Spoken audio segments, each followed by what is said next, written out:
64 ኦራላት ተፈላላዩ ወደ 64 የሚጠጉ የወራሪዎች ንብረት የጫኑ ኦራሎች ጨምሮ ቦልዲያ የነበረውን ሙሉ ትጥቅ አንድም ቢሆን ወደ ሌላ ቦታ ሳይንቀሳቀስ በትግራይ ሰራዊት በረመጽና በማዕበል ተውጠዋል።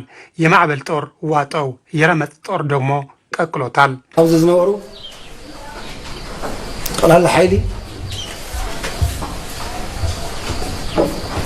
حصلت حدا شحن 500 ናይ ኦሮሞ ሚሊሻን ፍሊ ኃይል ነር ቦልዲያና አካባቢው የነበረ አጠቃላይ ኃይል 11500 የኦሮሚያ ሚሊሻና ልዩ ኃይል የመከላከያ ሰራዊት 13ኛ ክፍለ ጦር 6ኛና 8ኛ መካናይዝድ ነበሩም።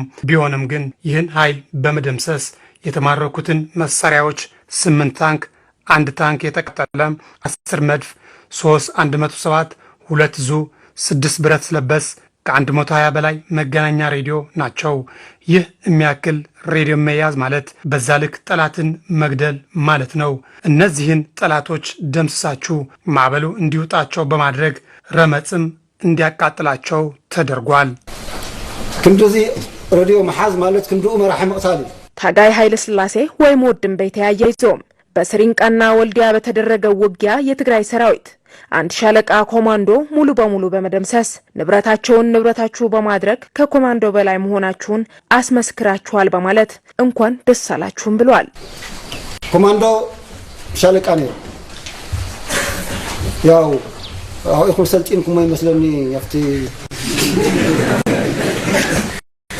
በስሪንቃና ቦልዲያ መሃል በተደረገው ውጊያም በነዛ ተራሮች ሰልጥነው የመጡትን ጠላቶች ከዛ ማርካችሁ የነሱን ኮፍያ የናንተን አድርጋችሁ ከኮማንዶ በላይ ሆናችኋል።